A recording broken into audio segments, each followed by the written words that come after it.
আপনি যদি সিস্টেমেটিক্যালি ইলেকশনের ভিতর দিয়ে আওয়ামী লীগকে অংশগ্রহণ করার সুযোগ দেন, তাহলে আপনি আওয়ামী লীগকে কিভাবে ঠেকাবেন, কিভাবে নিষিদ্ধ করতেছেন? বরঞ্চ তাকে কনফিডেন্স দিচ্ছেন যে তুমি রাজপথে নামো, তুমি আন্দোলন করো, কর্মসূচি দাও।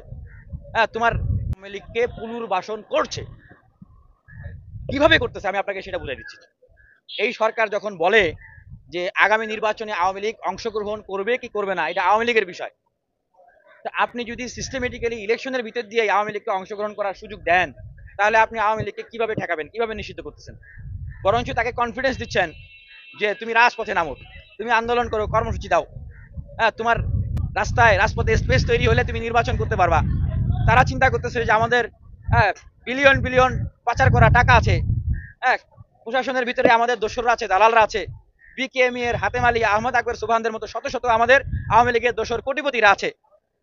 আমাদেরকে কে ঠেকায়? তারা করতেছে কি, 100 মিছিল 3 লক্ষ টাকা। ভাই, 100 মিছিল 3 লক্ষ টাকা এইভাবে করে যদি অফার করে, তাহলে ডান্ডিখোর, বাবাখোর, ইয়াবাখোর বাংলাদেশে কিশোর গ্যাং এগুলো অভাব আছে? তাহলে এরা মিছিল করবে না? হয় যে কামাই করতে একদিন একজন 3,000 টাকা, সারাদিনে 3,000 টাকা কামাই করা যায়, অথচ সে 1 ঘন্টার একটা মিছিল করবে। 1 ঘন্টা না ভাই, 10 মিনিট 5 মিনিটের মিছিল হয়। এইভাবে আওয়ামী লীগ তাদের পেশি শক্তি এবং কালো টাকাকে ব্যবহার করে বাংলাদেশটাকে অস্থিতিশীল করে তুলতেছে। তারা এখন বাংলাদেশের জন্য, জাতীয় নিরাপত্তার জন্য হুমকি, national security threat. If Awami League is now national security threat, তাহলে কেন আওয়ামী লীগকে এই মুহূর্তে এই সরকার নিষিদ্ধ করতেছে না? তাদেরকে এক্সিকিউটিভ পাওয়ার নিষিদ্ধ করে দেখ, এরপরে বিচারিক প্রক্রিয়ার ভিতর দিয়ে চূড়ান্তভাবে তাদের কার্যক্রমকে নিষিদ্ধ করুক। সেটা না করে তারা আওয়ামী লীগকে পুনর্বাসন করার পলিসি আবিষ্কার করছে। এটার পিছনে আরো কয়েকটা কারণ আছে। বড় বড় রাজনৈতিক দলগুলো আওয়ামী লীগ নিষিদ্ধ, আগামী নির্বাচনে অংশগ্রহণ করতে পারবে না, এই নিয়ে কোনো কর্মসূচি করে না। আমরা ছোট ছোট দলের কর্মসূচি দেখছি, কিন্তু বড় দলের কোনো কর্মসূচি নাই। ওয়াই?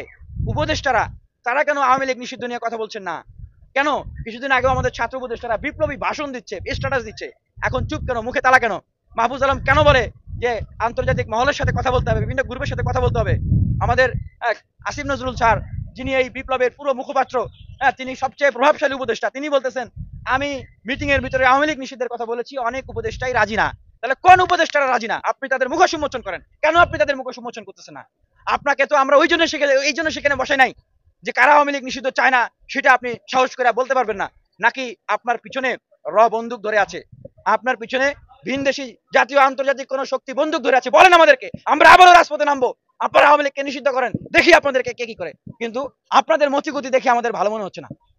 আওয়ামী লীগকে এই ফিরিয়ে আনা, দেশের সাধারণ মানুষের জানমালকে হুমকির মুখে ফেলা, আর আমাদের মতো ভাই যারা রাজপথের বিপ্লবী আছি, আমাদের জীবনকে বিপন্নের মুখে ফেলে দেওয়া, এর জন্য দায়ী কিন্তু থাকবে এই অন্তর্বর্তীকালীন সরকার। আর রাজনৈতিক দলগুলো ক্ষমতার জন্য পাগল হয়ে গেছে। কত তাড়াতাড়ি ইলেকশন হবে, তারা এমপি মন্ত্রী হবে। আওয়ামী লীগকে নিষিদ্ধের কোনো নাম বালাই নাই। কেন জানেন? কারণ তারা থিঙ্ক করতেছে যে আমরা তো বিশাল বড় রাজনৈতিক দল, বিশাল বড় পার্টি, আওয়ামী লীগ নির্বাচনে থাকলে আমাদের তো কোনো সমস্যা নাই, আমরা তো ক্ষমতায় আসবো, ক্ষমতায় সরকার গঠন করব। তাহলে হইলো কি, ভবিষ্যতে এই নির্বাচনে আওয়ামী লীগ অংশগ্রহণ করলে ভবিষ্যতে এই সরকার নিয়ে ইন্টারিম, আর সামনের সরকার নিয়ে আওয়ামী লীগ আর কোনো প্রশ্ন তুলবে না। চিন্তা করছেন?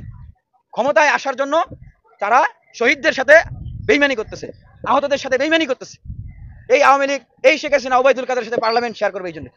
ঠিক উপদেষ্টারা কথা বলতেছে না কেন জানেন? তার আরেকটা কারণ হলো, তারা ভয়ে আছে, টেনশনে আছে যে যদি দেশে কোনো অস্থিতিশীল পরিবেশ তৈরি হয়, আওয়ামী লীগ যদি কখনো মাথাচাড়া দিয়ে ওঠে, যদি প্রশ্ন তোলে আরো 5 বছর 10 বছর পরে, তখন তারা তাদের বিপদে পড়তে হবে। এই জন্য আওয়ামী লীগকে ধৈর্য জোর করে হলেও এখন উপদেষ্টারা নির্বাচনে অংশগ্রহণ করাচ্ছে, যে বাবা তোরা নির্বাচনে অংশগ্রহণ কর, এই আমাদের ইন্টারিমটাকে একটা বৈধতা দে, হ্যাঁ, এবং সামনের দিনে এটা নিয়ে যেন কোনো প্রশ্ন না ওঠে। এই জন্য কি আমরা উপদেষ্টাদেরকে সরকারে বসাইছিলাম যে তারা ওই যে রয়ের আপনার হচ্ছে পিস্তল দেখা, আর হচ্ছে পতিত শক্তির ছুরি দেখে ভয় পাবে, অথবা তাদের বিলিয়ন বিলিয়ন ডলারের কাছে, দিল্লির পলিসির কাছে বিক্রি হয়ে যাবে। এই জন্য তো আমরা উপদেষ্টাদেরকে বসে নাই। এজন্যই বলছি যে এই ইন্টারিম গভর্নমেন্টকে সংস্কার করে সেখানে বিপ্লবীদেরকে বসাইতে হবে, যারা এই দীর্ঘ 16 বছর 10 বছর 6 বছর কোনো ক্ষমতার সাথে আপোষ করে নাই, দিল্লির সাথে আপোষ করে নাই, দিল্লি না ঢাকা স্লোগান দিয়ে এই স্বৈরাচারের পতন করছে। তারা যদি উপদেষ্টা হইতো আজকে সব জায়গায় দায়িত্ব পালন করতো, তাহলে এই পরিস্থিতি হইতো না। আমি সরকারের প্রতি বলবো যে জাতীয় ঐক্যের সরকার গঠন করেন, এখনো সময় আছে, আহ্বান করেন। যারা থাকতে চায় তাদেরকে সাথে নিয়েই জাতীয় সরকার গঠন করে সংস্কার করেন, দেশের গুণগত পরিবর্তন করেন, পরে ইলেকশন দেন। আপনি অন্তত আহ্বানটা জানান, সেটাও যদি না করেন সব দায় ভার আপনাদের উপরে পড়বে। আর রাজনৈতিক দলগুলো ভাই কি করবে?